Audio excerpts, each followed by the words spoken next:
Baik,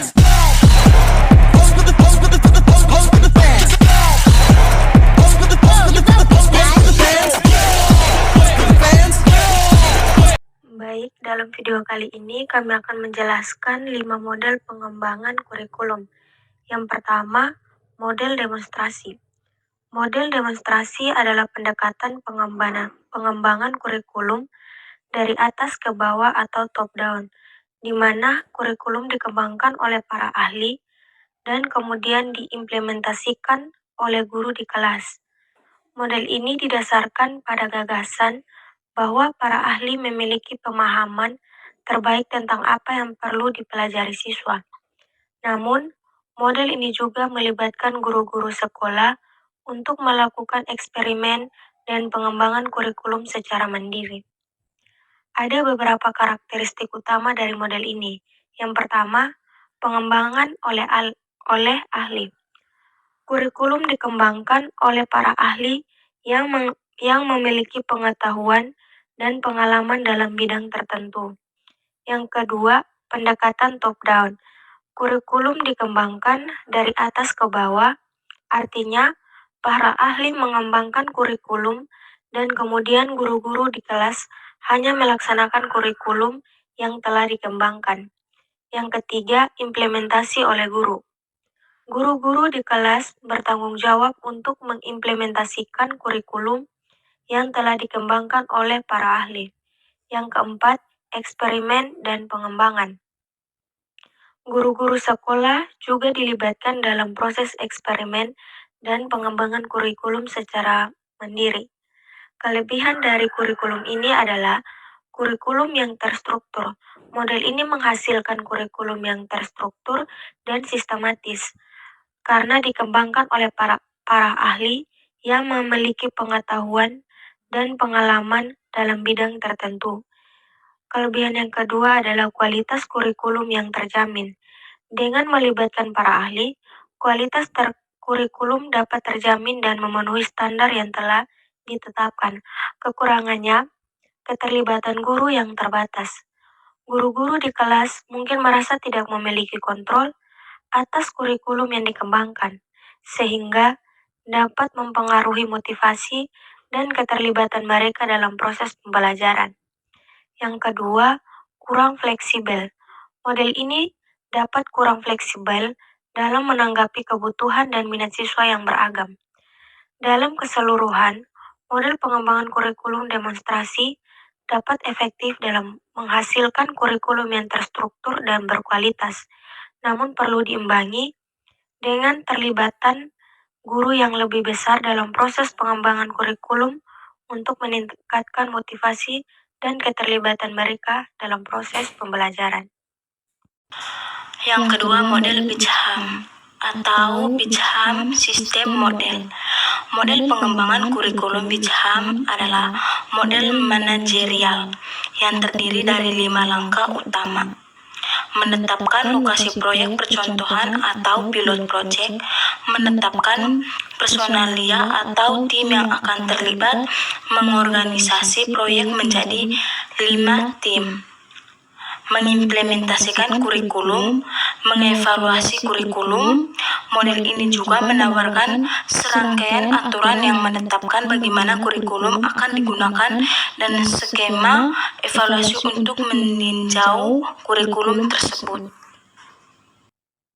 Terima kasih untuk kesempatan yang diberikan kepada saya. Nah, sekarang saya akan melanjutkan pembahasan tentang model pengembangan kurikulum Dekker-Walker. Model ini dikembangkan oleh Dekker-Walker dan dikenal dengan nama Deliberation Model. Ciri utama dari model ini adalah pengambilan keputusan dilakukan melalui musyawarah atau diskusi bersama, bukan secara sepihak.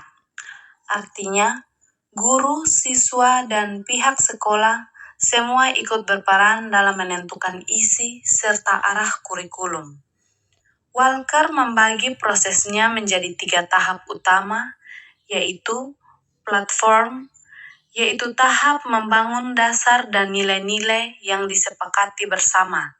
Yang kedua, deliberation, yaitu tahap musyawarah untuk memilih dan mempertimbangkan berbagai alternatif isi atau metode pembelajaran. Yang ketiga, desain, yaitu tahap menyusun atau merancang kurikulum berdasarkan hasil kesepakatan dari proses sebelumnya. Model ini bersifat fleksibel dan partisipatif karena dapat menyesuaikan dengan kondisi dan kebutuhan sekolah. Jadi, dapat disimpulkan bahwa model Dekker-Walker menekankan pentingnya kerjasama, dialog, dan kesepakatan bersama dalam mengembangkan kurikulum. Sekian penjelasan dari saya tentang model Dekker-Walker. Selanjutnya akan dilanjutkan oleh teman saya yang akan membahas tentang model Malcolm Skillback. Terima kasih. Nah, di sini kita akan masuk pada model kurikulum Skillback. Nah, Skillback dikenal juga dengan nama School Basic Curriculum Development.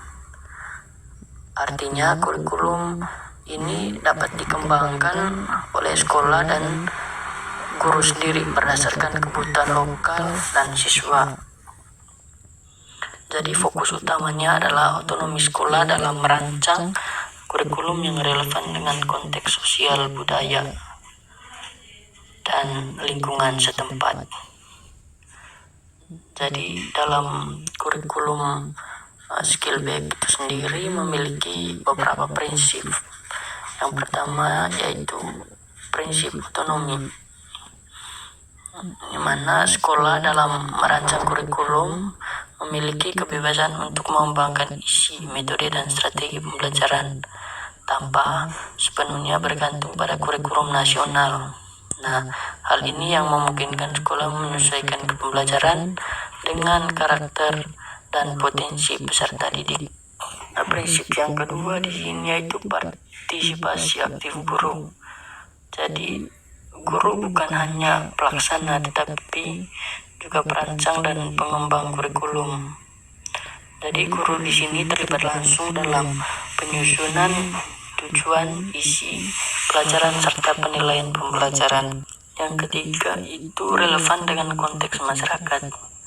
Jadi kurikulum disusun dengan pertimbangan kondisi sosial, ekonomi, dan budaya masyarakat sekitar sekolah agar pembelajaran bermakna dan aplikatif. Yang terakhir di sini yaitu fleksibel dan dapat disesuaikan. Jadi model ini tidak kaku. Sekolah bisa melakukan penyesuaian terus-menerus terhadap kurikulum berdasarkan perubahan kebutuhan dan tantangan zaman. Jadi dalam menyusun model kurikulum ini diperlukan atau dibutuhkan beberapa tahap. Yang pertama di sini analisis situasi. Jadi guru dan sekolah mencoba menganalisis kondisi internal, baik itu sekolah, siswa, guru, dan kondisi eksternal, baik itu lingkungan masyarakat maupun kebijakan-kebijakan yang ada. Yang kedua itu perumusan tujuan. Jadi setelah mengetahui kondisi dan kebutuhan, sekolah menetapkan sasaran belajar yang ingin dicapai, semisalnya baik tujuan umum maupun tujuan khusus. Yang ketiga di sini, tahap yang ketiga yaitu perancangan program. Pada tahap ini disusun isi kurikulum, metode pembelajaran, serta strategi pelaksanaan yang sesuai dengan tujuan yang telah dirumuskan. Yang keempat, pelaksanaan. Jadi program yang telah dirancang diterapkan di kelas oleh guru, tapi ini menekankan kreativitas dan partisipasi guru dalam praktik pembelajaran nyata. Yang kelima, di sini evaluasi dan umpan balik. Jadi perlu dilakukan penilaian terhadap efektivitas kurikulum. Nah, hasil evaluasi digunakan sebagai umpan balik untuk perbaikan agar kurikulum semakin relevan dan berkualitas. Sekarang mungkin kita masuk kepada model kurikulum Oliva. Jadi, secara pengertian, kurikulum ini menekankan bahwa pengajaran adalah dua hal yang saling berkaitan dan tidak bisa dipisahkan. Jadi Oliva memandang bahwa keberhasilan pendidikan bergantung pada hubungan sistematis antara perancang kurikulum dan pelaksana pengajar.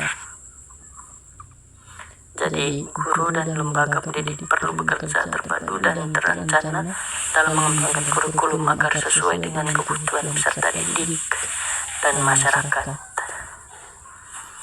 Jadi, dalam kurikulum Oliva ini ada beberapa komponen utama. Yang pertama itu filosofis dan tujuan pendidikan. Jadi, pengembangan kurikulum harus berlandaskan pada falsafah pendidikan yang dianut dan tujuan nasional pendidikan. Nah, filosofi ini menjadi arah dan dasar dalam menentukan isi dan strategi pembelajaran. Yang kedua sini, kebutuhan siswa dan masyarakat. Jadi, kurikulum disusun berdasarkan analisis kebutuhan siswa dan masyarakat. Artinya, isi pelajaran harus mencerminkan kondisi nyata peserta didik dan relevan dengan kehidupan sosial. Yang ketiga, tujuan kurikulum dan instruksional.